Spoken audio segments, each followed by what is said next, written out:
right, man. Let's talk about Mike Williams. I know he's visiting a few teams. None of them are Detroit Lions. I think he want to see coming off an ACL injury. So the Chargers cut both their top receivers. They were making like $60+ million in salary, and they cut both. Well, they traded Keenan Allen and cut Mike Williams. So I mean, obviously they're gonna be in a rat race for different receivers. But Mike Williams, I think he like 29, 28, 29, 30. Don't know how physically he gonna come back. You know, kind of banged up. Kind of like bigger receivers tend to get banged up out here. Pause.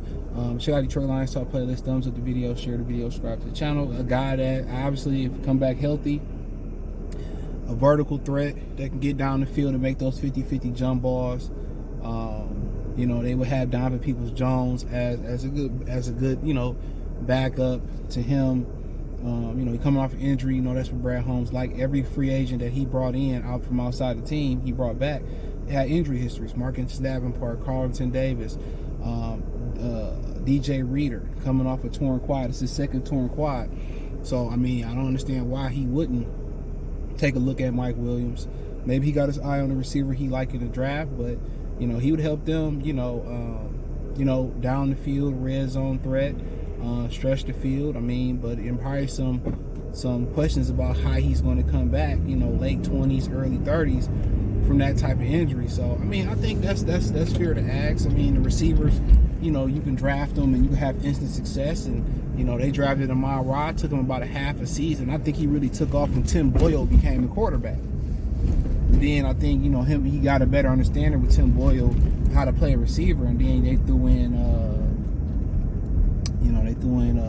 Goff, and I just think he thrived more with Boyle. Nobody talk about that. That's the best thing Boyle did, was he really got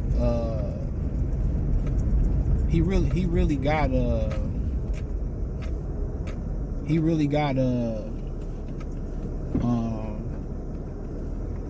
know, he really got St. Brown together. You know, he really did a great job with St. Brown, and they just started to click more than him and Jared Goff did, you know. So I think that's something that, you know, not a lot of people talk about. But yeah, nonetheless, I think it would be an interesting pickup. That's what I would say the least. It would be a very, very interesting pickup. I mean, he good at, you know, jumping, you know, jump balls and getting down the field. I mean, they're in the winning mode right now. I mean, Donovan Peoples-Jones, you know, be a good backup to him. I did not know I lived right across the street from the Secretary of State. That's crazy. That's like super duper low key. I drove all the way the other way to go get my tags, and I live right across the street. But yeah, I never come in here. I could usually walk over. I didn't even know Jimmy John's was over here. They got a good ass tuna sub, and I don't even like fish on bread, but that shit be banking. But I'm promoting Jimmy John's and shit. Look at me. But yeah, man, I just think that you know, he'd be a good pickup. I mean, I like him better than Odell Beckham as a pickup, but hey, it is what it is. To each his own. I like Mike Williams, been a fan, you know, but receivers you can get young and cheap, and that's what the Chargers gonna do. They gonna find some younger, cheaper receivers. I know Corey Davis, former Western Michigan ex-Jet, ex-Tennessee Titans, coming out of retirement. They granted his release from the Jets, so it should be very, very interesting. But Mike Williams is exactly what they need. Mike Williams, you know, Michael Thomas a little bit different. It's always been a knock on him, and I'm gonna speak on him in another video coming up. It's been a knock on him, his ability to get down the field, to stretch the field. People look at him more of a chain mover than it was, well, Drew could give him the ball down the field. That'll be interesting. But health-wise, I mean, you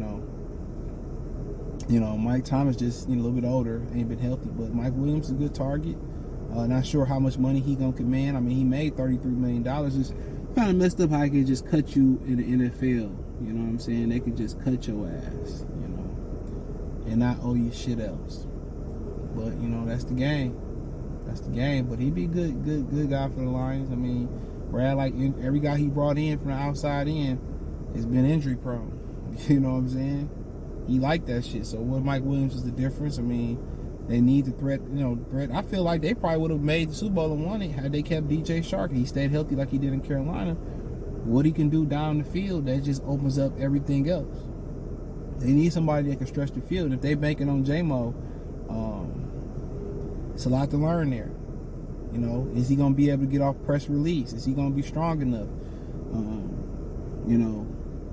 That's the question. That's the question. So, but more than likely, I think he was visiting. I forget the teams that he was visiting Mike Williams. So it's going to be interesting. It's going to be very, very interesting to see where he goes and how physically he bounced back at, I think, 29 years old. I think it shouldn't be that bad, but them bigger receivers, they take a beating. They jump up and they fall awkward. They get clipped low now. Even on the outside, it's a wonder how healthy Mike Evans has been. But Mike Evans don't really fool around with that. A lot of his shit is hamstring issues. Like Calvin Johnson was. That's why I like T.O. and Calvin Johnson over Randy Moss. They was going over the trenches making shit happen. Randy Moss wasn't going over there, and Mike Evans ain't neither. And they was going in the trenches. T.O. wasn't scared to go across the middle. In today's day and age, it should be no excuses why receivers don't want to go across the middle. And ain't no fear factor there no more. Other than you might get hit low. Back in the day, they used to be able to clean your clock. When Jerry Rice and Chris Carter and all them was going across the middle, and Steve Largent, it was clock cleaning season. It was clock cleaning season. Real talk. Real spiel, no deal, real spiel. So it was clock cleaning season. So it's a different receiver, but it's different era. But yeah, Mike Williams would be interested. How much of a price cut he willing to take though? $33 million a year down to what? Keenan Allen said he wasn't taking no. Coming off the year he coming off, he wasn't taking no price cut. You got to understand, Keenan Allen at the end of his career. You know what I'm saying? He got to get as much money as he can get right now. So, a lot of these dudes, they go out there, they get money. It's like a kid when he finally get, his birthday money, he want to go out there and splurge it. So, but I don't, that retirement, pension ain't shit, and your retirement funds ain't shit. You got to pay for your own, health care out your pocket. I think Shannon Sharp said he's paying $30K a year off just for his health care. Just to go see the doctor. The NFL is just a cutthroat. It's a cutthroat. It's capitalism at its finest in America. But hey, hit the link tree. Check out Detroit Lions Talk playlist. Let me know what you think about possibly getting Mike Williams. Free agent got cut from the Chargers. Hit the link tree. You can find me on X, Spotify, Facebook. Doing some good work over the Instagram, Anchors, the whole nine. So I do appreciate everybody for supporting the channel. Let me know what you girls and guys think in the comment section. Peace.